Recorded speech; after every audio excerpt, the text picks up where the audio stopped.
قاتل سریالی که بیش از 250 نفر را به قتل رسوند. هارولد شیپمن یک پزشک عمومی و قاتل زنجیره‌ای انگلیس بود که به عنوان پرکارترین قاتل زنجیره‌ای تاریخ شناخته میشه که حتی بهش لقب دکتر مرگ رو هم دادن.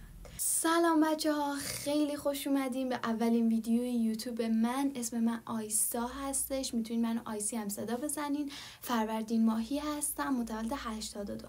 اول از همه که لطفا چنل من سابسکرایب کنید و اگه از این پرونده‌ای که دارم براتون تعریف میکنم خوشتون اومد حتما یه لایک بذارید برام و کامنت یادتون نره. شیپمن در 14 ژانویه 1946 در ناتینگهام به عنوان فرزند دوم از 3 فرزند به دنیا اومد. پدرش راننده کامیون بود و اونا از طبقه کارگر بودن.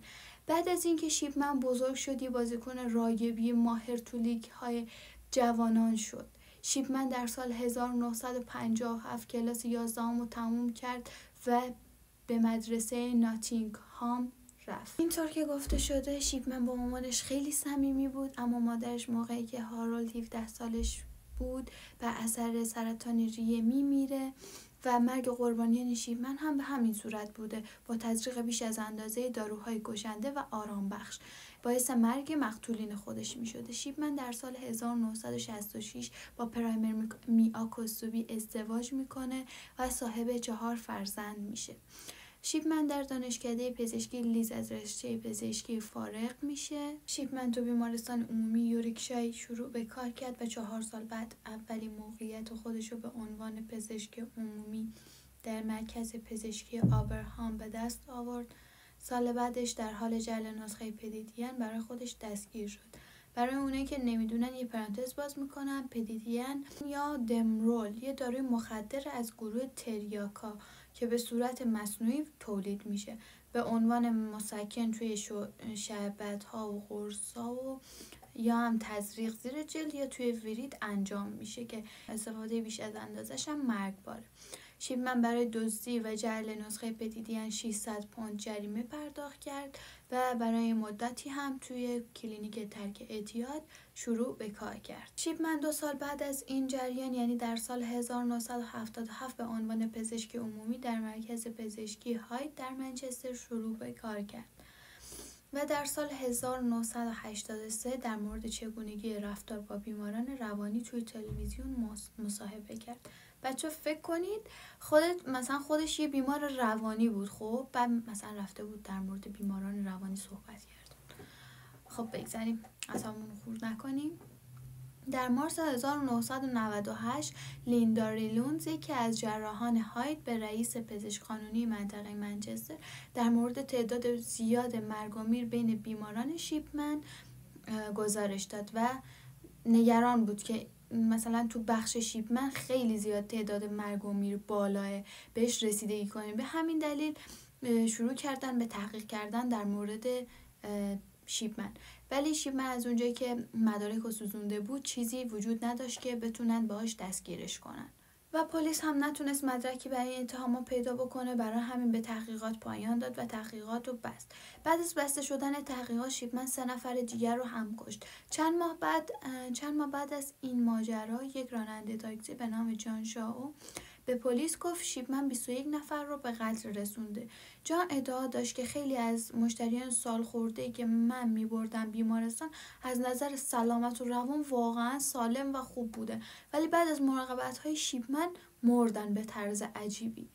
آخرین قربانی شیپمن کاتلین گراندی، شهردار سابق هاید بود که در 24 ژوئن 1998 جسدش رو تو خونش پیدا کردن که شیپمن گواهی فوتش رو امضا و علت مرگش رو کهولت سن ثبت کرده بود. دختر گراندی بعد از اینکه بهش اطلاع دادن که مادرش وصیت‌نامه‌ای نوشته و اونا رو از هرس محروم کرده و مبلغ 386,000 پوند رو به دکتر شیپمن واگذار کرده، مشکوک شد و از دکتر شیپمن شکایت کرد.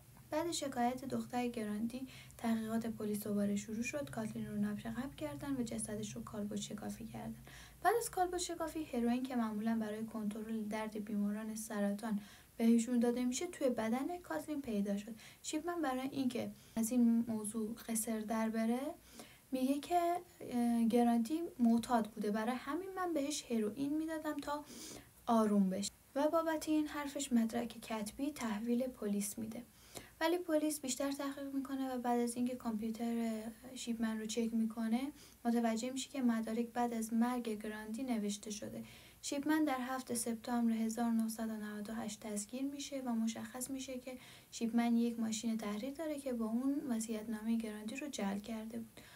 پلیس مرگ‌های دیگه که شیپمن تایید کرده بود رو هم بررسی میکنه که 15 موردش امضای فوت بیماران و جعل سوابق پزشکی اونا بوده برای اینکه ادعا کنه که قربانیان در وضعیت خیلی بدی بودن. محاکمه شیپمن در دادگاه تاج در 5 اکتبر 1999 شروع شد و شیپمن متهم به 15 قتل زن با تزریقات کشنده هیروئین شد و در آخر شیپمن به 15 فقره قتل و 1 مورد جعل مجرم شناخته شد و به حبس ابد محکوم شد و 11 روز بعد محکومیت شیپمن از فهرست پزشکی کلاً حذف شد و 2 سال بعد از این وزیر کشور حکم حبس ابد شیپمن رو تایید کرد و بعد از این شیپمن توی زندان با پیتر مقاتل سریالی دوست شد. شیپمن هیچ وقت به کاری که کرده بود اعتراف نکرد. حتی همسر شیپمن هم بعد از محکومیت اون ادعا داشت که شیپمن گناهی نداشته و به اشتباه محکوم شده. در ژانویه 2001 کریس گیر کارگاه ارشد پلیس برای تحقیقات انتخاب شد. کریس بعد از ماه‌ها تحقیق به این نتیجه رسید که دکتر شیپمن حداقل 218 نفر از بیمارانش رو به قتل رسونده. قربانیانش هم زن‌های مسن و سالمی بودند. در مجموع بین سال‌های 1971 تا 1998 450 نفر در حین مراقبت‌های شیپمن مردند، ولی مشخص نیست دقیق چه تعدادشون به دست شیپمن به قتل رسیدن، چون شیپمن تنها پزشک اون زمان بود که مرگ‌ها رو تایید می‌کرد. تخمین پلیس و کارآگاه‌ها به اینه که شیپمن طی 27 سال 250 نفر رو به قتل رسوند. شیپمن در ساعت 6:20 صبح در 13 ژانویه 2004 تو سن 57 سالگی خودش رو توی سلولش حلق‌آویز کرد. برای همین انگیزه شیپمن برای قتل‌هاش تا امروز مشخص نشد. 1 سال بعد از خودکشی شیپمن، یعنی در سال 2005، مشخص شد شیپمن جواهرات قربانیاشو هم می‌دزدیده که پلیس بیش از 10,000 پوند از خونش پیدا کرد. به همین دلیل یه باغ یادو بود برای قربانیان شیپمن به نام باغ آرامش در هاید افتتاح کرد. خیلی خوب، به آخر ویدیو رسیدیم. خیلی ممنونم که تا انتهای ویدیو با من همراه بودین. امیدوارم که خوشتون اومده باشه و چنل منو حتما سابسکرایب بکنید و نظرتون رو برام کامنت بکنید.